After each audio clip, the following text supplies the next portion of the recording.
All right, YouTube. Once again, it's Kennard Vernon Stewart here for the podcast. We're talking Auburn football, and go ahead and smash that subscribe button, like the video, leave as many comments as you wish to. Even if you don't like it, that's cool. I mean, as always, it's great to be an Auburn Tiger War Eagle. I have Devin Dawson, who is the founder of All About Auburn page on Facebook. Devin, what's going on, man? What's up, man? How's it going?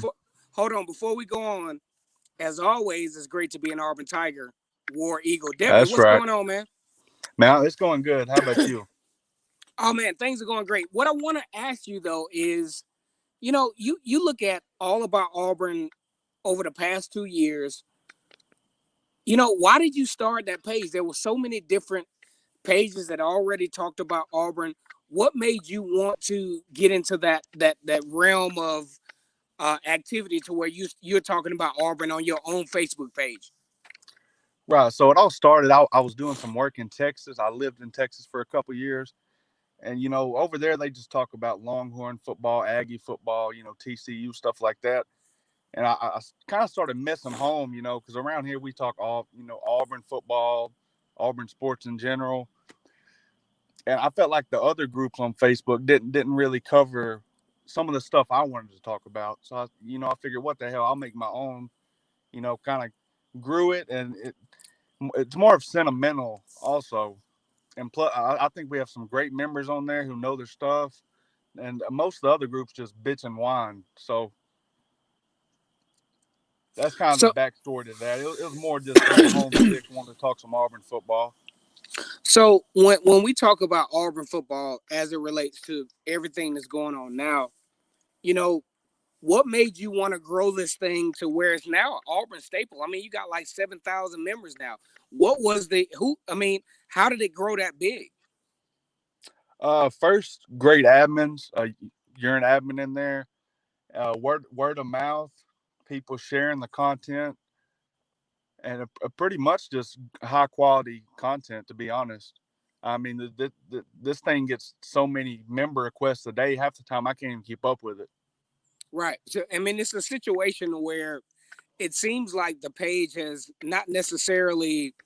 I mean, hell, it's outgrown you. You got admins that you don't even know Right, right. on it.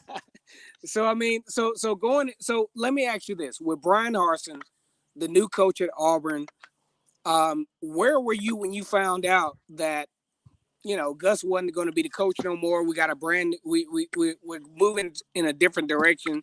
How did you feel when you thought Gus wasn't going to be the coach anymore? Well, at first, it kind of hit me hard. I guess he had been there so long. He did some good things at Auburn, so I guess it was kind of a sentimental feel. But and I really didn't know much about Brian Harson myself. But once I started looking into him, and basically what sold me was that first press conference that he Right. gave. I bought in from day one, and just like seeing the videos of him at like 5:30, 6 in the morning, hitting the weights with the players. I mean, it kind of reminds me of the Tuberville area, the Tuberville era. Just smash mouth football, work hard, work, and you gotta love stuff like that. Because I kind of felt like in some aspects we were soft under the last administration, the last staff. I mean, I can see where you come with that, and I think my biggest question now is, if you translate it from being an admin and a founder of of a Facebook channel, and now you've started to have, content on a YouTube channel, which I think is great so far. If everybody, knows what I'm talking about, you need to check on All About Auburn on YouTube. What made you translate your content from Facebook to now a YouTube channel? I mean, the shit is great. What you got going on over there, man? Yeah. So what made me create it was guys like you. I watched the War Report, SG1, Uncle Lou, Mark Rogers, and just just seeing y'all have fun doing it and expressing your opinions and stuff, kind of inspired me to do it. And plus, I created the original Facebook page just to talk Auburn content. So Right. that's pretty much why. to give my opinions and, stuff like that. Okay.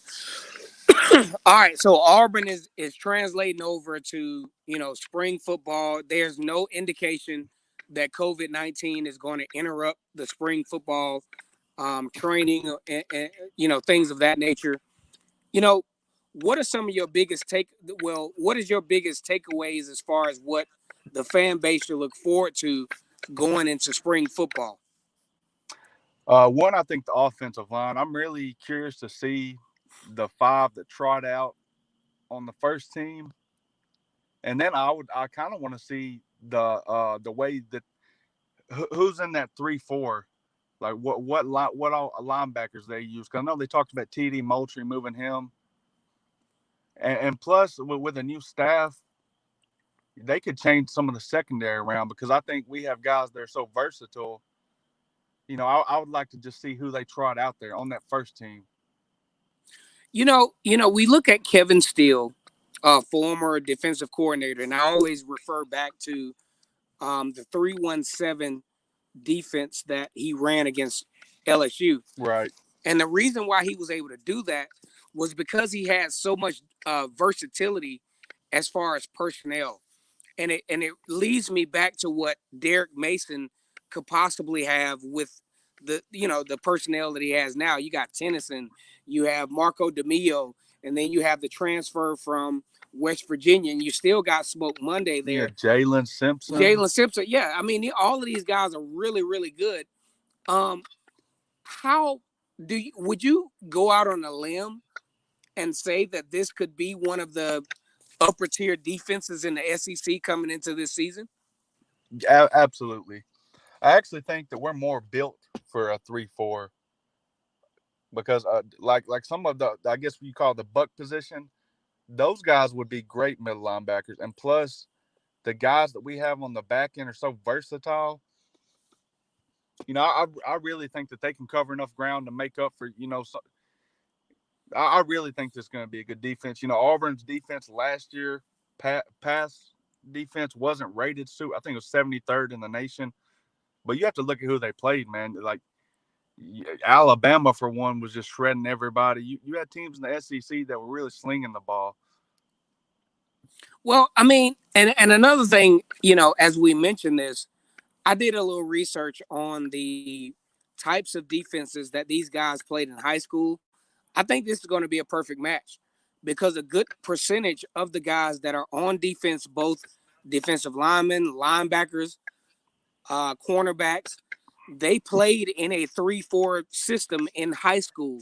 So I think this is going to be an easy transition for them. One of the things that I like, and one of the things that the Auburn fan base will like, is now you're going to see gang tackling because a 3-4 defense is more of a teamwork type of defense versus isolating guys to where you have so many one-on-one matchups. And that's why you had those third down conversions from other teams. That's why you had situations where all you got to do is knock Jacoby McClain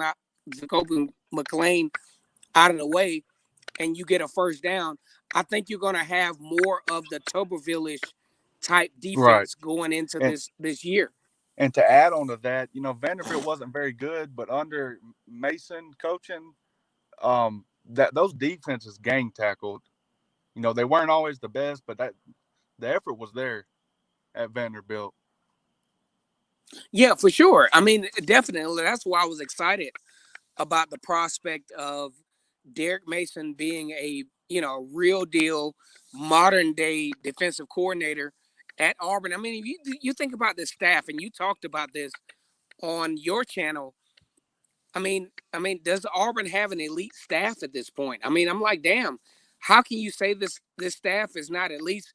I mean, I'm not going to say elite, but hell, they're actually pretty good. You got a former head coach in Mike Bobo. You got a former head coach in Derek Mason.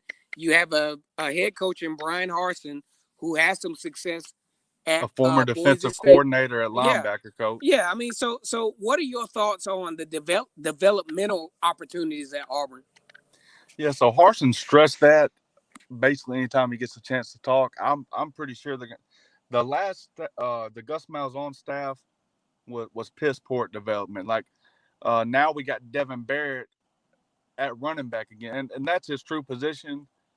I don't think he should have ever been moved from running back, to be honest with you.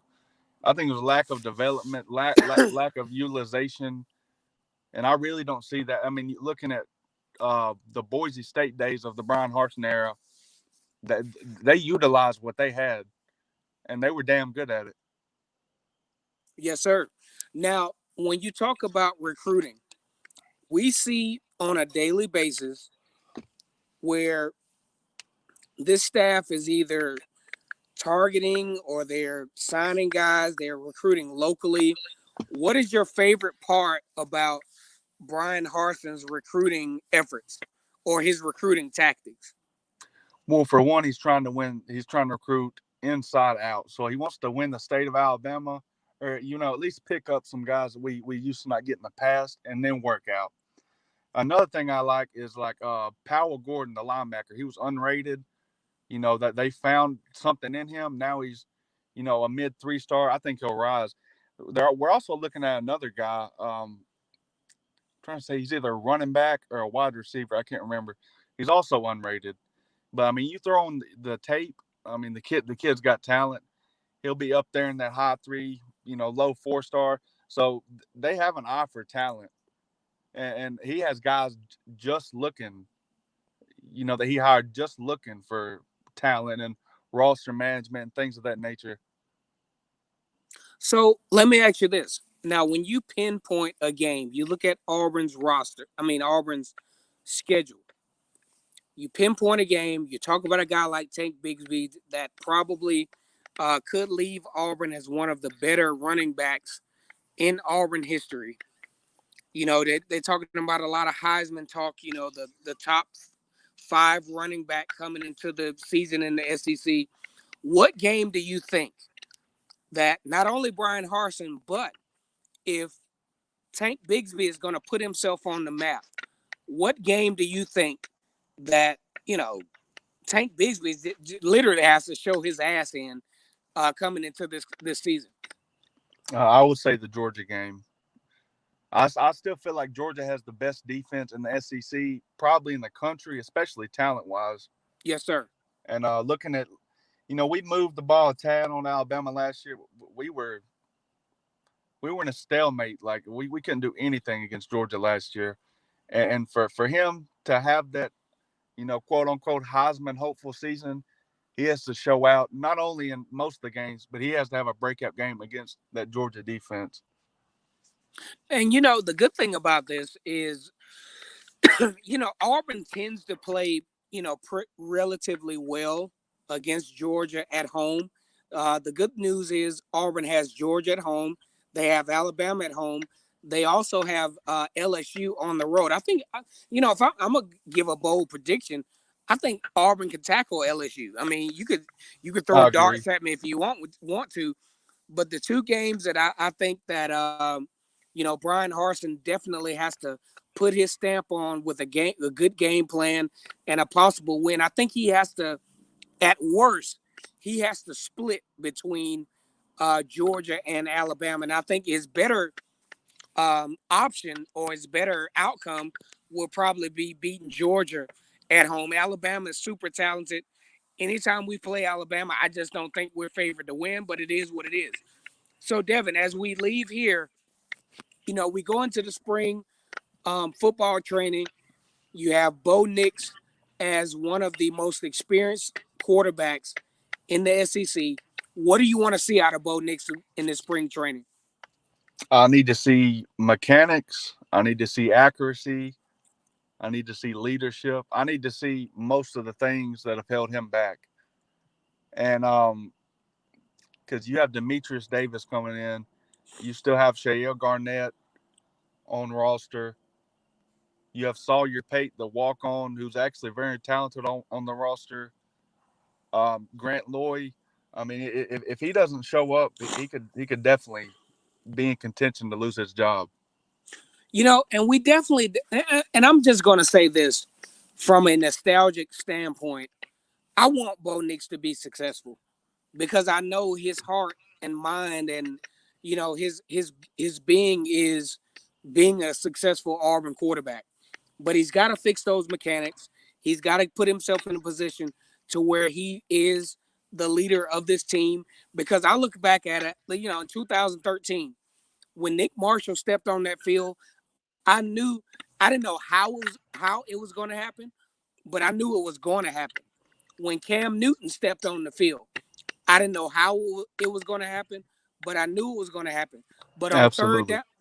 third down situations, I want to know that when Bo Nix steps on the field, third down, and the game is on the line, I need to know that Bo Nix is going to be the guy that makes it happen. And so far, I don't get that feel for him, but I want to get that feel from him.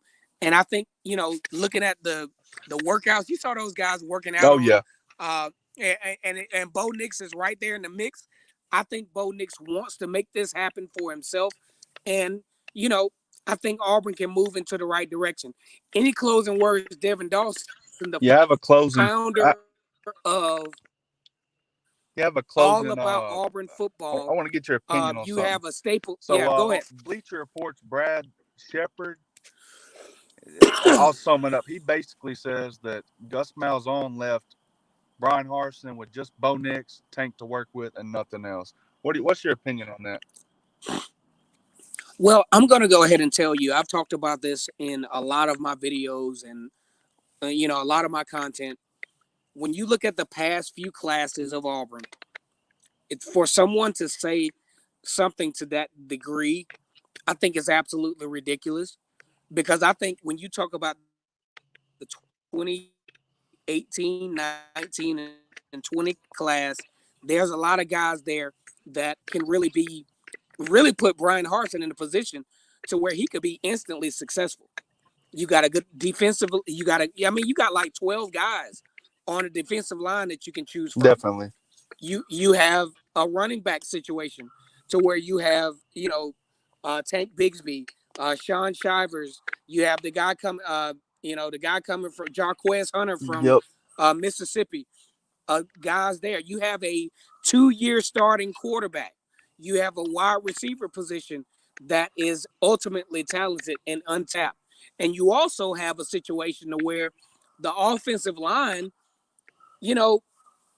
I'm not sure if it's a talent situation or it's just a developmental situation to where Brian Harsin could literally be walking into a gold mine, so to speak.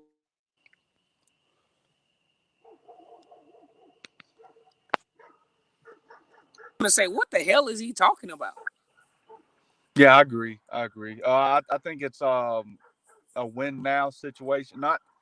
He doesn't have to win now, but I think he can win now and Now, next see, year, now and see, just here's the build a thing. foundation. And you kind of cut out for a minute, so I didn't hear everything you Okay. said, but it's 1-0 mentality. Yeah, I mean, with Brian Harsin, my thing is this: there's absolutely no pressure. This is his first year, but damn, man, with what he has coming back and Smoke Monday coming back, with all he has in place, and the offensive alignment in place, there's no pressure to win now. But why not win now? Absolutely. Why not win now? Okay, so here's the deal: we have Devin Dawson, All About Auburn founder. He also has a YouTube channel, which I will post in the description. Um, I mean, this guy has been very instrumental in pushing Auburn content. And I will say this: if it wasn't for Devin Dawson, I remember back this time 2 years ago, if it wasn't for Devin Dawson, a matter of fact, you were under your friend Lori's page, and this comment comes across on one of my videos that says, finally, we have content that totally talks about Auburn. And I'll be honest, Devin, before your comment, I was actually going to quit. I was going to quit because I didn't see where this was going. But when I saw your post, and what a lot of people don't know is that I show up on Mark Rogers TV on YouTube all the time. And the reason that I show up on his channel is because of Devin Dawson. Devin Dawson actually reached out to Mark Rogers TV and said, hey, you need to listen to this guy. And Yep. he did, and that's what it was. So I'm going to put it out there. Devin Dawson is legit. Devin Dawson is all about Auburn guy. When he says all about Auburn, he is all about Auburn. Yes, sir. So so go ahead and like this video, comment, and subscribe to both my channel and the All About Auburn channel. He's got a lot of good stuff over there. As always, it's great to be an Auburn Tiger, War Eagle.